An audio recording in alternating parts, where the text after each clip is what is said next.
I'm Elisa Parenti in Washington, and you're watching Bloomberg Technology. Here's a check of your first word news. President Trump lashed out at Democrats today over DACA, saying the party has, quote, really let down young immigrants. The president spoke as he and First Lady Melania hosted the annual White House Easter egg roll. DACA provides temporary protection to immigrants brought to the U.S. as children. Trump gave Congress 6 months to pass new legislation.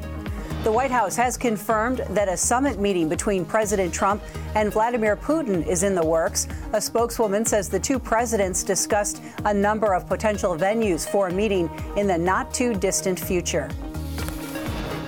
An agency ethics official at the EPA says Administrator Scott Pruitt's lease of a Capitol Hill condo did not violate federal ethics rules. Lawmakers and watchdogs have been pressuring federal investigators to widen a probe into Pruitt. The EPA Inspector General is also looking into Pruitt's trips to his home state of Oklahoma. And Winnie Mandela, the ex-wife of anti-apartheid crusader Nelson Mandela, has died at the age of 81. Though her legacy was tainted by a kidnapping conviction, she emerged as a symbol of the struggle to end white minority rule, while her husband spent 27 years in prison. Global News 24 hours a day, powered by more than 2,700 journalists and analysts in more than 120 countries. I'm Elisa Parenti, and this is Bloomberg.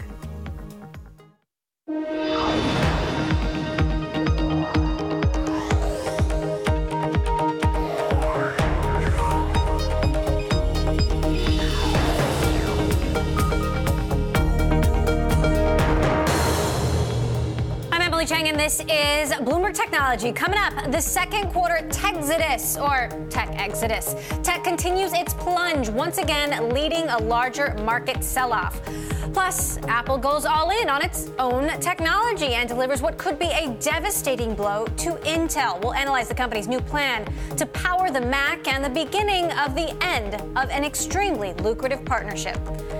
And Tesla tumbles again, and Elon Musk takes to Twitter multiple times. Our look at the factors driving declines at the electric car maker and the growing threat to Musk's massive pay package. First, to our lead, a rough start to the second quarter as stocks once again fall across the board. The deepening tech rout pushing all the major averages lower. The moves in Monday's session following a rocky performance so far this year as the Nasdaq wipes out gains for 2018. For more, I want to get straight to our Bloomberg News stocks reporter, Abigail Doolittle in New York. Abigail, it is always another extraordinary day when we go to you. Walk us through the session. You're right about that, Emily. It really stands out, the fact that each day stands out for just tremendous trading action, and today, no exception. Now, the major averages started the day down modestly. In fact, the the Dow actually traded higher briefly, and then by mid-morning, just strong selling pressure that built right into the close. We finished off the lows, but nonetheless, you can see big declines there for the major averages, putting each of the major averages, the Dow, the S&P 500, the Nasdaq, and that SOX into official correction territory. That means down more than 10% from the all-time highs for each of those respective indexes. So continued uncertainty for investors, and of course, a possible trade war piece of that. But probably the bigger piece right now, Emily, is that tech unwind that you were talking about. Investors really fearing that maybe regulation is ahead for some of the big tech and internet companies, not wanting to be a part of it. Of course, this was the best sector last year, up more than 35%. Valuations had been sky high. They're now coming back to earth, but nonetheless, investors not liking that overhang. And on the day, the trigger really appeared to have been Amazon. President Trump, of course, going after Amazon over the weekend. Those shares down more than 5%. That dragged on the entire FANG trade. CEO Mark Zuckerberg recently in recently in a podcast, he talked about the idea that the privacy data situation that company is facing is not an easy fix. And when you put all of this together, more tech selling, more consumer discretionary selling, and big losses for the major averages.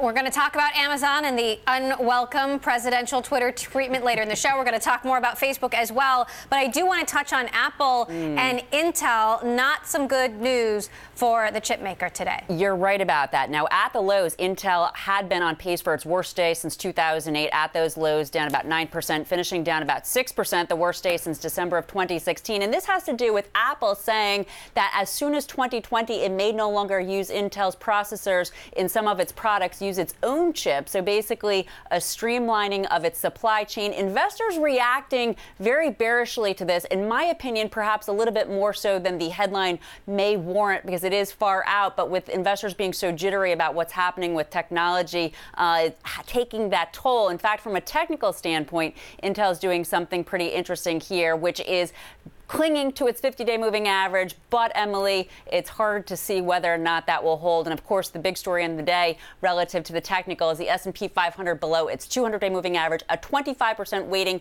to technology, of course, a big weighting to consumer discretionary. The bearish action and the extraordinary action, Emily, just continues. All right, Abigail Doolittle, our Bloomberg Stocks reporter, thank you so much for the breakdown. Tesla, of course, taking a tumble as well, falling by as much as 8% Monday before ending down over 5%. This coming after a report by Jalopnik said that CEO Elon Musk told employees in an email the electric car maker may exceed a weekly production rate of 2,000 Model 3 sedans, which would be below the target of 2,500 cars that Musk set back in January. As I've been sitting here, multiple new tweets rolling in after a news story by The Information talking about how Musk has now taken direct control over Model 3 production. He's been tweeting directly at the reporter for The Information, saying he can't believe he's even tweeting about this. Of course, he would be taking control of the most important thing at the company. Also another tweet saying, I'm back to sleeping at the factory. Bloomberg's Craig Trudell leads our automotive coverage from Detroit. He joins us now. Also with us, Colin Langan of UBS, who has a sell rating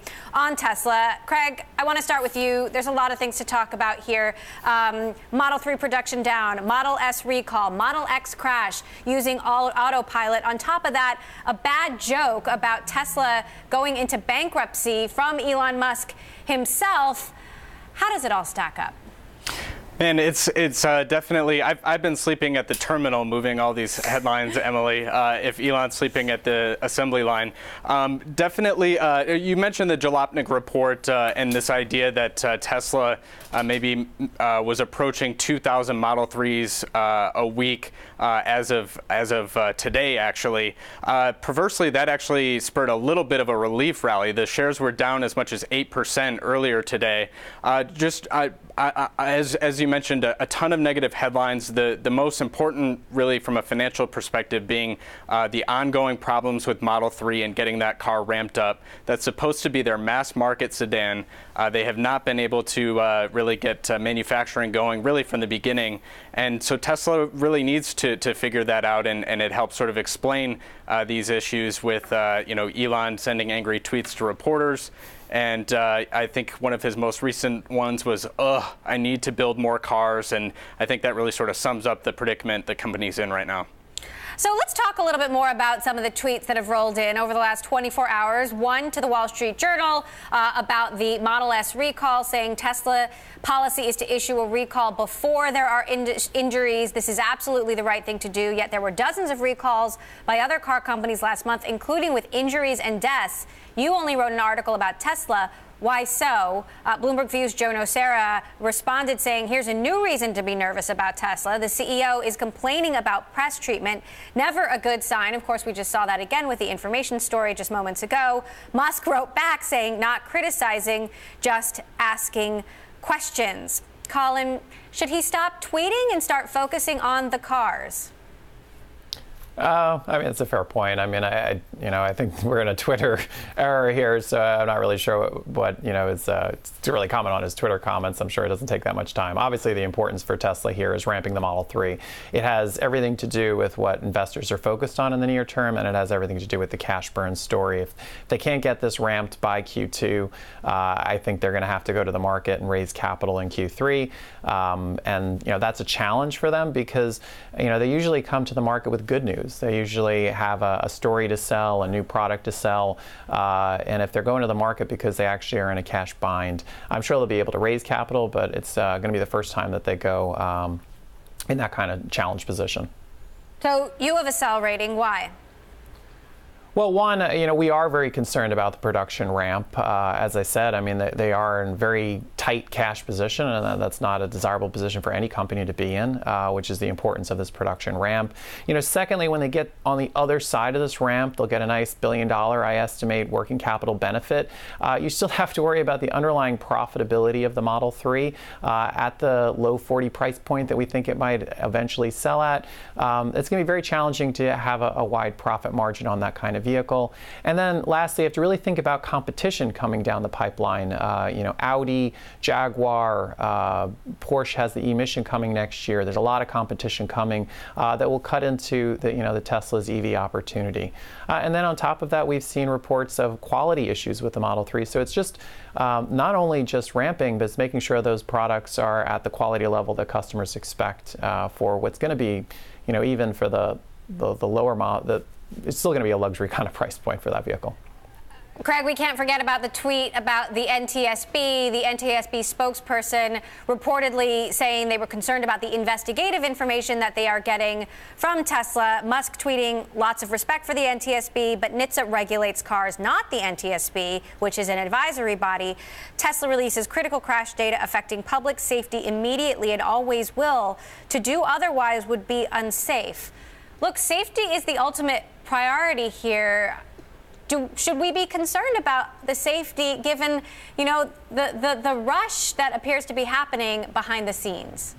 Well, I think it may be unfair to sort of link the rush behind the scenes to this accident that the NTSB is investigating, but it's definitely a fair sort of question to ask whether Tesla was sort of acted inappropriately in putting out several blog posts, the most recent of which was sort of critical of the driver involved in this fatal crash.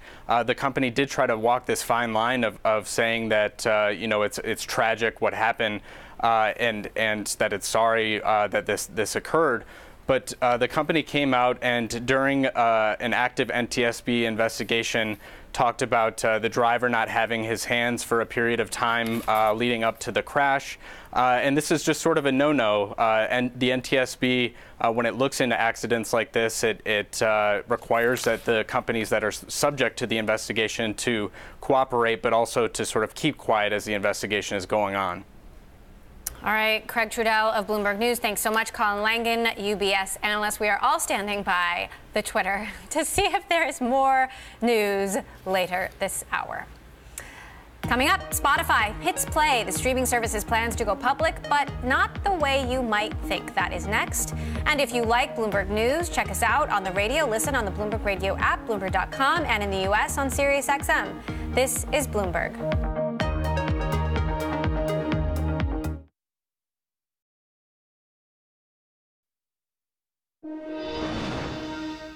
Tuesday marks Spotify's coming out party, but the streaming giant isn't going public in the traditional IPO way. Bloomberg's Alex Barinka breaks down the beats of Spotify's direct debut.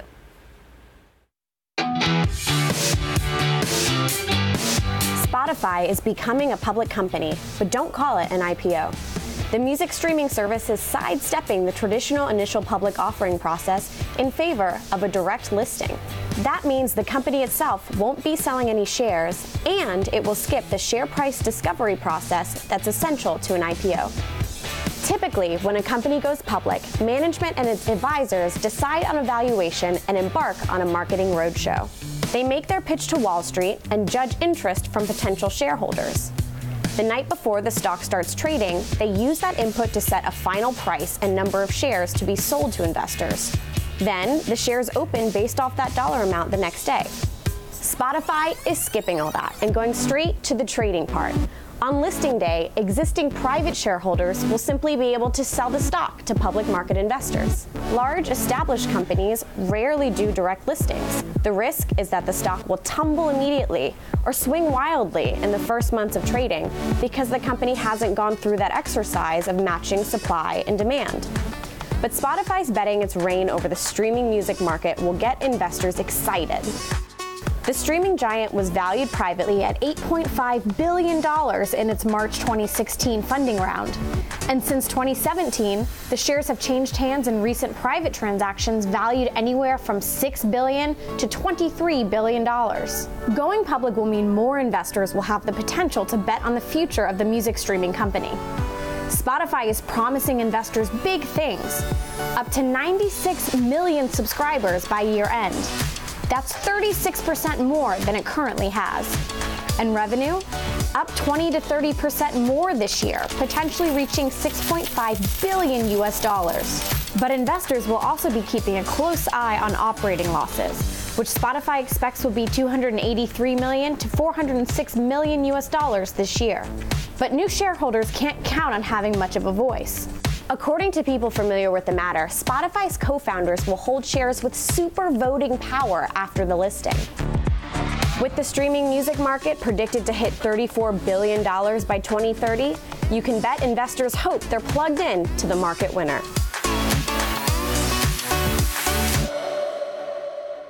Now to take a deeper look into Spotify's direct listing, let's welcome Sohail Prasad, co-CEO and founder of Equidate, the stock market for private pre-IPO tech companies. Also with us, Nimai Mehta, partner at Lead Edge Capital, one of the earliest investors in Spotify. So Nimai, we've talked a little bit about how the direct listing is going to work. What are your expectations for tomorrow now that it is almost here?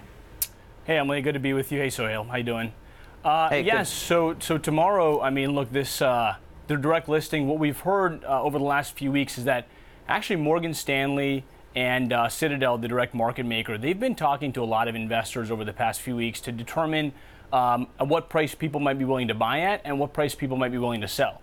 And so I think tonight or tomorrow morning, they're going to come up with a reference price which should give people a guide, almost like an IPO price, but give people a guide for where trading might start. And then tomorrow morning, people can put in bids and say, I'm willing to buy the stock at that price, or people are willing to sell the stock at that price, or higher or lower.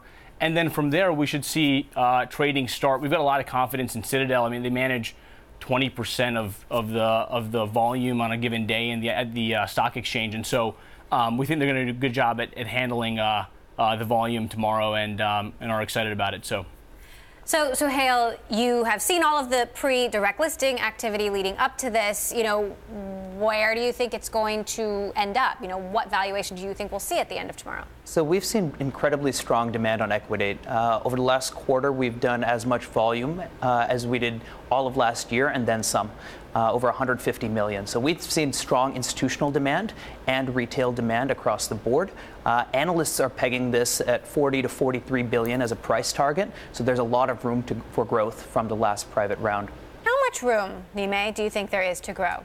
And do you think Spotify can live up to the promises that we heard Alex Barinka talk about? Yeah, we think they can, and we've been long-standing supporters of the business and continue to be very optimistic about the story. The most recent private market trades value the business somewhere around 4 times revenue, 4 times sales. And if we look at Netflix, which is trading at 8 times sales today, or even SiriusXM Radio, which, in spite of growing only 6% year over year, is trading at 6 times revenue, we feel like there's still upside in the stock from this point and from the most recent private market trades based on those multiples and comps, and given how fast the company's growing. How much volatility, Sohail, should we expect, given the unconventional route and given the trading that you've seen beforehand? I think people are expecting a lot of volatility coming into the open tomorrow, but we're going to see pretty strong demand be able to hold out and actually provide more support than people might expect. Why? Just given what we've seen in the private market. By enabling a lot of this liquidity, over $1 billion last year in private market transactions in Spotify, and over 300 million this year, they've enabled a lot more price discovery than most companies have when they list on the public markets. Nimai, let's talk a little bit about the more sort of fundamental shift in consumer behavior that has led to the success of Spotify and this transition to sort of on-demand listening and on-demand viewing, of course, that we've seen with Netflix. How do you expect that to play out, and how does Spotify capitalize on it? Yeah, so, we've seen a tectonic shift in video and the way in which people consume video content. We're moving away from linear programming where you turn on a channel and you just watch whatever they dish out to you, to a world in which you want to watch whatever piece of content on whatever device at any time. And I think the same thing is happening in audio and in music, where people want to listen to the songs they want to listen to on any device at any time. And Spotify and streaming are enabling that tectonic shift. And so when we think about the future and where the consumer is going and what kind of behavioral changes are driving that, Spotify is definitively the leader in that shift. And we feel like that sets the company up for many years of growth from a subscriber and revenue standpoint. So, Hale, the secondary market was going gangbusters before Facebook's IPO, and then a lot of companies cracked down and made it illegal, essentially, for their employees to trade secondary shares. That has since loosened up. Now we have SoftBank coming in and buying a lot of people out of shares in Uber, for example. What sort of trends are you seeing in the pre-IPO, or in this case, pre-direct listing market? When you look at the time of Facebook, and there were only a handful of companies worth $1 billion or more, the so-called unicorns, that's shifted considerably over the last decade. There are now over 230 companies that are unicorns, and these companies have plenty of access to capital in the private markets from SoftBank, from other investors who are raising multi-billion-dollar late-stage funds. And so now what you're seeing is that they're separating the notion of liquidity from an exit. You have VCs coming in, and you even have traditional public market investors looking at how they can capture alpha in the private markets through platforms like Equidate and other direct transactions. All right. Well, we will keep watching. I know you'll keep us updated. So, Hale Prasad, CEO of Equidate, thanks so much, as well as Nime Mehta, partner at Lead Edge Capital. Of course, we're going to be all over Spotify's direct listing tomorrow. Now let's take another look at the markets. The Nasdaq in negative territory for the year after gaining 28% in 2017. We've got much more coming up. This is Bloomberg.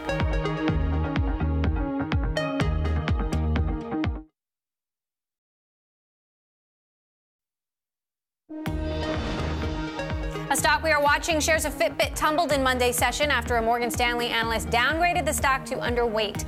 The analyst saying the company continues to struggle with bringing in revenue and is burning cash. Alibaba is stepping up its efforts to expand into China's growing meal and food delivery market. It is buying startup Ele.me at a valuation of $9.5 billion. The move signals Alibaba's desire to compete with Tencent and Meituan in that market. Ele.me operates a fleet of delivery people on motorbikes across China. Baidu ceded control of its own food delivery unit last year to Ele.me, which, along with Meituan, are the two biggest competitors in China's online food delivery market. And ESPN is debuting a new streaming service that'll cost $4.99 a month. ESPN Plus will offer live sports, including hundreds of MLB, NHL, and MLS games, also included college sports, boxing, PGA Tour golf, and tennis. ESPN Plus will debut on April 12th. The company says subscription video on demand of Disney, Pixar, Marvel, and Lucasfilm movies will launch in late 2019. Coming up, we are taking a deep dive into today's market sell-off. Can tech stocks break out of the current rout? And Bloomberg Tech is live streaming on Twitter. Check us out at Technology, weekdays 5 p.m. New York, 2 p.m. in San Francisco. This is Bloomberg.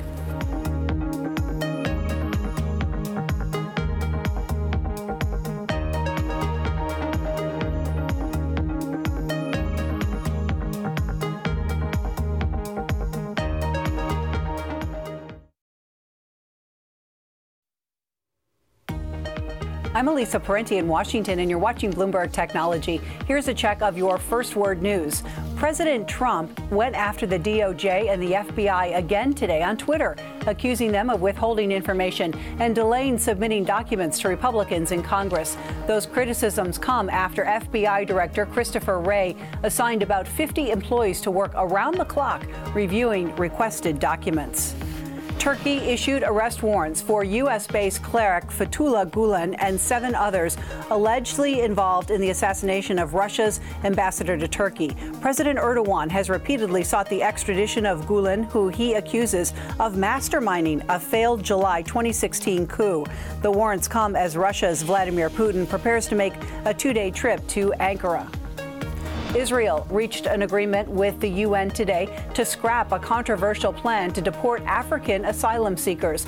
Prime Minister Benjamin Netanyahu's office says the new deal with the UN's refugee agency will send more than 16,000 migrants to various Western nations willing to accept them and will be implemented over a 5-year period. And Nobel Peace Prize winner Malala Yousafzai left Pakistan today, ending a surprise 4-day visit to the country. It is her first trip back home since her attempted murder being shot in 2012 by Taliban militants for promoting education for girls. Global news 24 hours a day, powered by more than 2,700 journalists and analysts in more than 120 countries. I'm Elisa Parenti, and this is Bloomberg. Just after 5:30 p.m. here in Washington, already 7:30 Tuesday morning in Sydney, where we are joined by Bloomberg's Paul Allen with a look at the markets.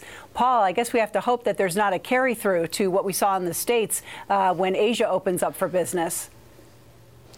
I think a carry-through is pretty much guaranteed, Elisa. That was not the greatest of leads that we've had from Wall Street. Let's take a look at the numbers. The Dow down almost 2%, the S&P 500 down almost 3%, and that's slipping below its 200-day moving average for the first time in nearly 2 years. The Nasdaq also losing a lot of ground, down 2.9%. Amazon and Intel among the biggest decliners. So let's take a look at what that means for us in this part of the world. ASX futures looking like this. Slight gain there. Nikkei futures weaker, though, by almost 2%. The Aussie dollar will be in focus today. We're waiting on the decision of the Reserve Bank of Australia on the cash rate, likely to stay on hold at 1.5%.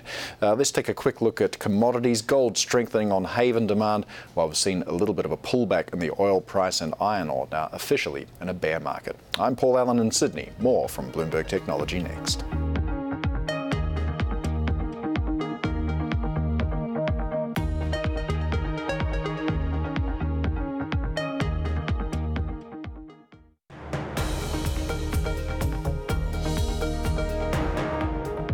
This is Bloomberg Technology. I'm Emily Chang. Let's return to our top story. Stocks were in free fall in Monday's session, a pessimistic start to the second quarter. And tech stocks led the market sell-off. Amazon up 50% in the last year, sank after President Trump renewed his attack on the online retailer. Netflix slid, falling 5%, while chip makers in the S&P 500 plunged more than 5% thanks to Intel's worst day in 2 years. For more, we're joined by Michael Purves, Whedon's chief global strategist, and Daniel Flax, senior research analyst at Neuberger Berman. Daniel, I will start with you. What are the highlights as far as your concerns in terms of what's not only sparked the sell-off, but what is keeping it going? I think there are a few things that are driving the sell-off. First of all, you have concerns about the global economic and political environments, which is leading to a lot more uncertainty. Second, you also have questions in the technology sector about regulation and, of course, global tariffs. And so I think as we look out over the next couple of years, these issues may well be with us. But what we're focused on is trying to uncover interesting fundamental opportunities in the market. And for that, we continue to approach things on a stock-by-stock basis, recognizing, of course, that there's likely to be continued noise and tweets, as it were, in the very short term. I do have a terminal chart here showing what we have seen in the broader markets. G#hashtag BTV 2729. All good things come to an end. About $2.3 trillion was erased from U.S. stocks in February and March. Michael, is this here to stay? Has the mood on big tech officially soured? Well, as I look at it, the tech sell-off here is not a sector rotation story. I think it's become so integrated with the overall S&P bull trend, let alone the Nasdaq bull trend over the last several years, that it's very hard to disentangle things. We're talking about, if you look at the FANG index, it has a forward PE of about 37 times. It has a beta of 1.1. Amazon has a forward multiple of 92 times. And it has a beta of 1.03, which is really, really striking. I don't think we've ever had in the history of the S&P significant stocks with very elevated PEs that were not regulated monopolies that also had very, very low betas. And so if the Trump tweets and if there's a sort of a galvanizing force about regulation around this sector, I think that's going to be a very enduring a market risk. And I would also point out today that everyone is focused on the break of the 200-day moving average. If you look at the 5-month or 6-month VIX contracts, they made fresh highs, higher levels today than they did back in early February, while the bond volatility index, the MOVE index, was going lower, and rates and treasuries were supported. So the real sort of regime change risk here is really, in my mind, it's never really been about bonds and inflation so much as it is about this unwind. If this unwind of the tech trade persists, it will definitely weigh on the overall market, and you're seeing that in further dated VIX futures. Let's talk about Amazon and the tweets about Amazon specifically. President Trump obviously has tweeted a few times about Amazon in the past. He continued that over the last 24 hours, saying only fools or worse are saying that our money-losing post office makes money with Amazon. They lose a fortune, and this will be changed. Also, our fully tax-paying retailers are closing stores all over the country. Not a level playing field. Republican Senator Marco Rubio jumping in with his own tweet Monday, presumably in support of the sentiment here, saying Amazon has brought Americans lower prices but could hurt competition in the long term. Potential new economy monopolies will require close monitoring. I have another chart here, #BTV7264, which shows negative sentiment around Amazon specifically. And I wonder, Daniel, do you see Amazon in a league of its own here, or do you see Amazon in the same boat as Facebook, as Alphabet, as Apple?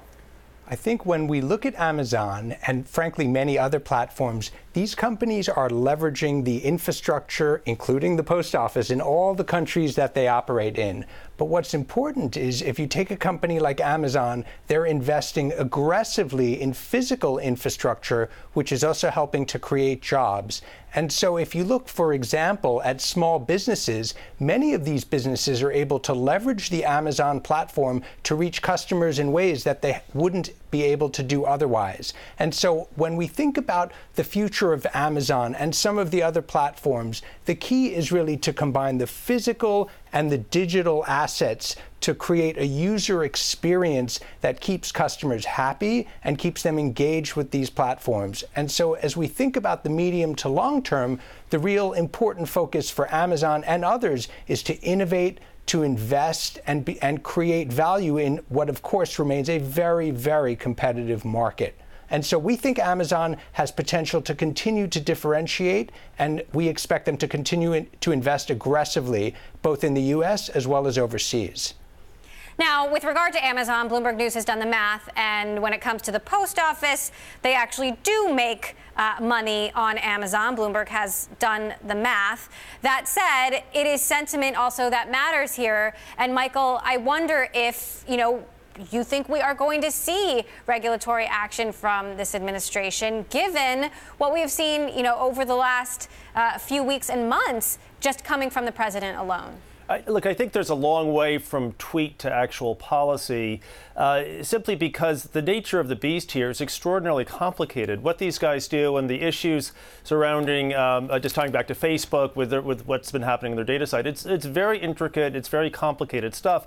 I just have a hard time seeing that actually, become real policy here.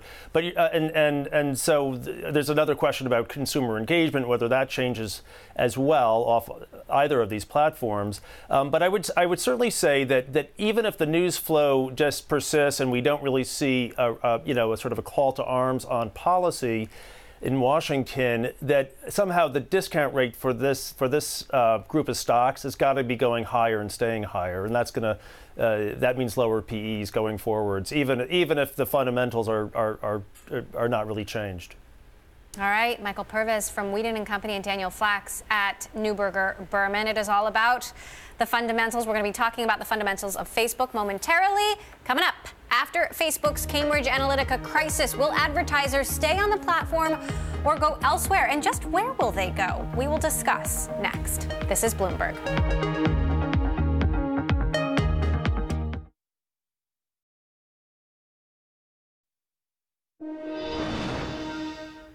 Facebook CEO Mark Zuckerberg hit back at Tim Cook, calling the Apple CEO's criticism of the social media giant, quote, extremely glib. Cook was asked about Facebook's privacy crisis last month and called for stronger regulation of user data. In an interview with Recode and MSNBC, Cook said he wouldn't be in this situation if he were in Zuckerberg's shoes. Zuckerberg responded while talking with the website Vox. I find that argument that if you're not paying, that somehow we can't care about you, to be extremely glib, right? And not at all aligned with the truth. The reality here is that if you want to build a service that helps connect everyone in the world, then there are a lot of people who can't afford to pay. And therefore, as with a lot of media, having an advertising supported model is the only rational model that that can support building the service to reach people. This brings us to a theme we're going to be talking about a lot in the coming days. After Facebook's massive data crisis hit about 50 million users, the tech giant's trust has come into question. So we got to thinking, what makes a truly socially responsible network? It is a question we hope to answer in the coming days as we take a look at just how ingrained social media has become in our everyday lives. Zuckerberg is set to testify before Congress next week, and we will be keeping our coverage front and center. Today, we are shining a light on Facebook's ad business since the crisis. Are big advertisers pulling out of the social network? If so, where are they going? Todd Kriselman, CEO of the ad intelligence firm Media Radar, says potentially Snap. And he joins us from New York now. So, Todd, first of all, what makes you think they're leaving in the first place? Well, I think there have been some changes in the algorithm that are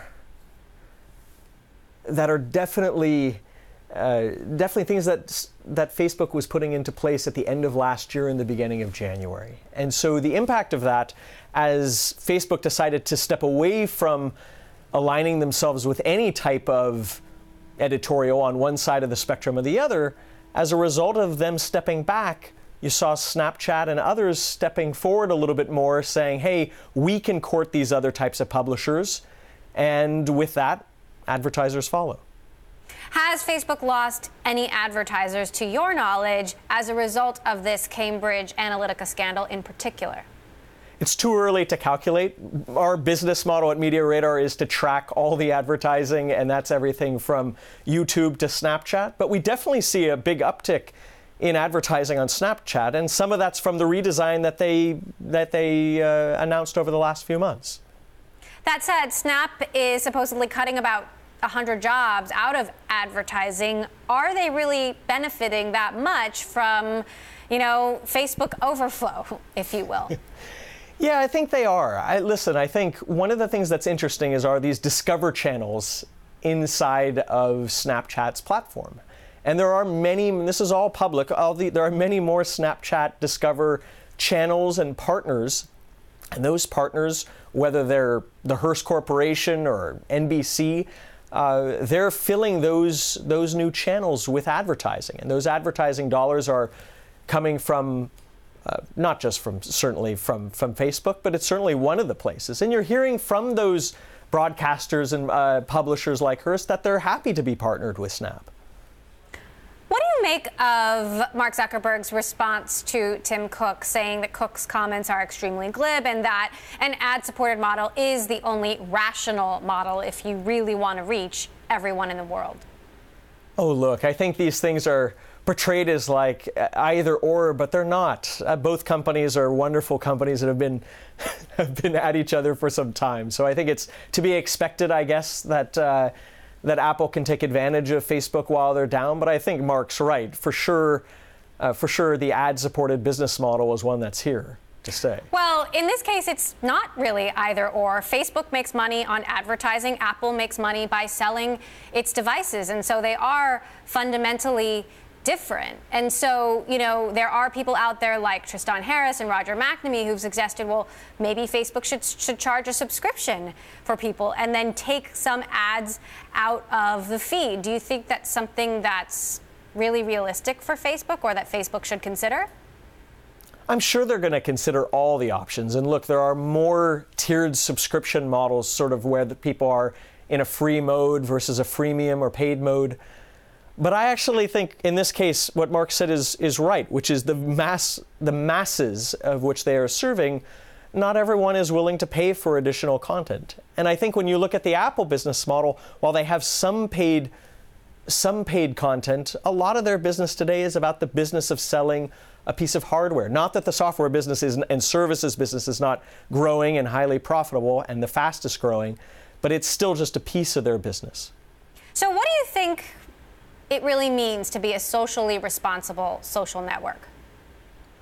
Well, I think we're learning and in the process of it. But I do think Facebook throughout, not just right now, but over all of the last year, they have constantly been very open and honest about the errors, whether it was methodology and how they were counting ads or whether it was acknowledging their role in the election.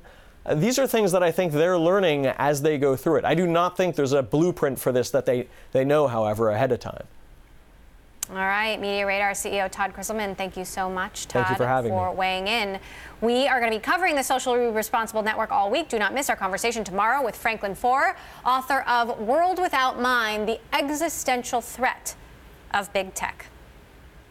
Coming up, Apple taking another step to become a semiconductor powerhouse with plans to use its own chips in Mac computers. This is Bloomberg.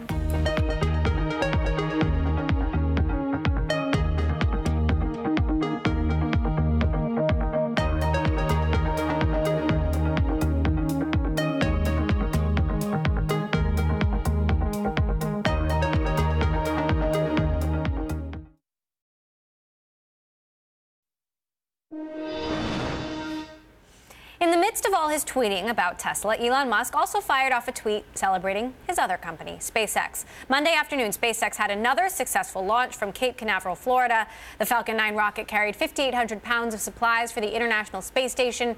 SpaceX is targeting roughly 30 total missions this year, and Monday's launch brings the tally to 7.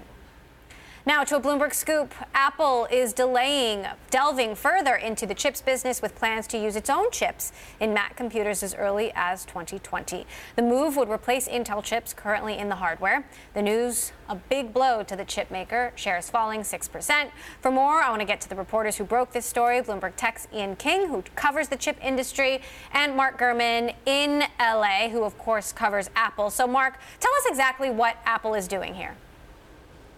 So what Ian and I reported is that for the first time, Apple is now designing and planning to use its own processors, the main chips known as CPUs in its computers, which would of course replace Intel, which gets over 5% of its annual revenues from the Mac maker.